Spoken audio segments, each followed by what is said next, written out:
Welcome back to Before the Bounce. We got the SANFL locker room. Thanks to my foot doctor, Aaron.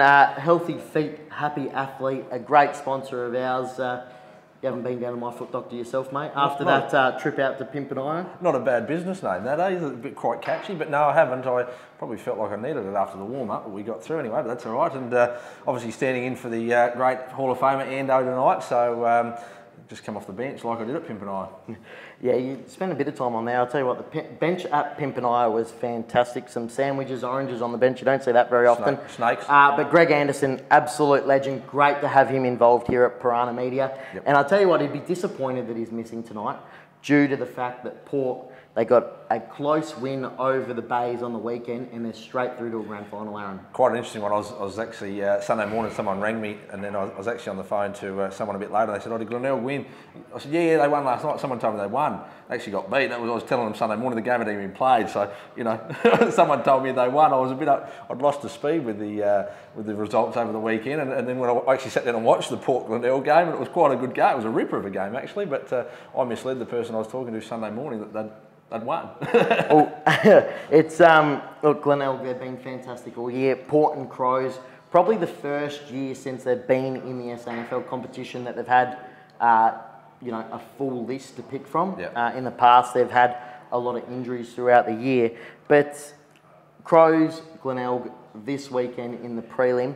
Glenelg, if you're rooting for the SANFL, you're probably rooting for Glenelg. Yep. But it's still now every possibility that we see a Port Crows grand final with the amount of top-up players. So obviously, SA born and bred, Aaron, Yep. as a central supporter, Yep. I would say, how do you feel about the Crows and Port potentially playing in a grand final? I know it was an in-depth discussion. You and Endo had this on the show last week, and Glenelg coming off, you know, they're a very good side, of course, but they're coming off getting probably battered and bruised a bit by Port over the weekend, and the Crows had a pretty soft victory in the end over Nord, really, give them a bit of a touch-up there in the end, you know, a 10-goal victory. So, really, the Crows are going in with their tails up, and if they can get the jump early, personally, I was with Endo, what he said last week, that'd be great for the SANFL. I wouldn't mind seeing the Crows Port grand final, and I haven't been to a SANFL grand final for many years, but I'll probably head down to that one at Crows Port. You know?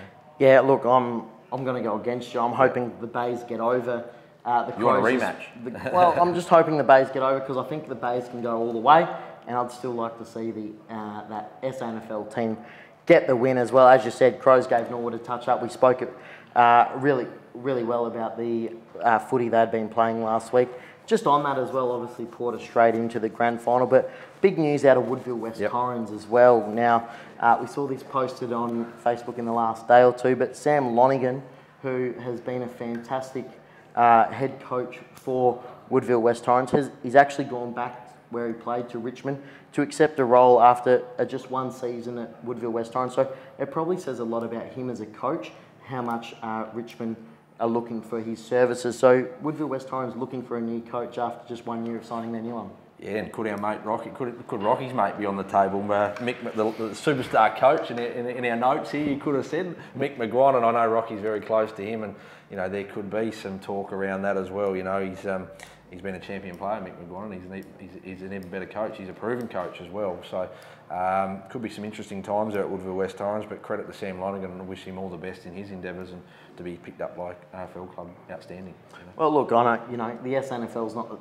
it's second to the AFL. So we always love to see our locals doing extremely well, Aaron, and making it into the AFL, which is great to see Sam Lonigan. But you're right, Rocky.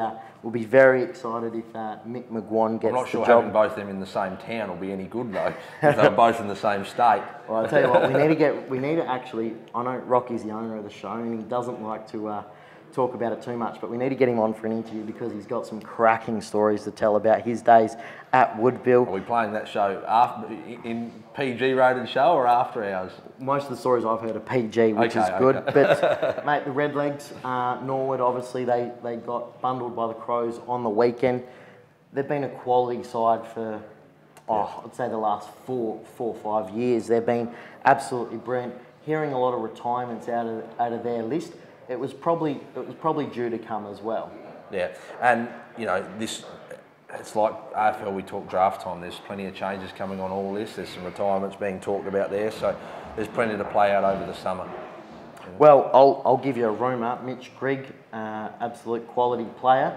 There's rumour of him going to be up in the Barossa. In either, I've heard Kapunda, I've heard Freeling, I've heard Barossa. So if Mitch Grigg makes his way to the Barossa, it's only going to make our competition, Aaron, even stronger. 100%, yeah, it certainly will, and it's already a strong comp to BLNG. And mate, the other club I want to discuss, and one we've probably been talking about for a while now, West Adelaide, probably didn't have the greatest of years. In fact, from their premiership a couple of years ago, they've really struggled, Aaron. Talk of now a couple of early recruits. Now, I have heard of a couple of those names. John O'Beach, who obviously played at the Crows, along with a couple of others.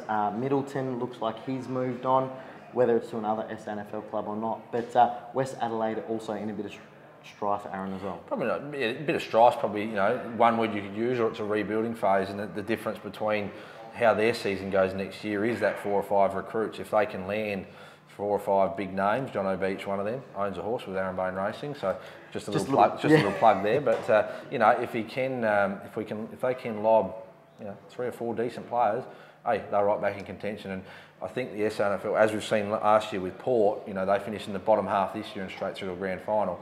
The league and the games can change so quickly with 1 or 2 recruits. Yeah, 100%. West Adelaide, I think they're going to have to recruit maybe a bit heavier than 3 or 4. Yeah. My reports is they're maybe more than half a dozen leaving, which will leave them in a little bit of strife. But look, I think the SANFL as a whole, obviously we got the news from Central Districts that they're going to be looking for a new coach now.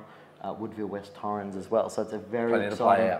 Well, mate, it's a very exciting time to be around SANFL footy with a prelim final coming up next week as well into a grand final. But that's all we got time for, Aaron, at the SANFL locker room. We thank My Foot Doctor for their ongoing support here at Before the Bounce. Stick around, we've got plenty more footy to talk about.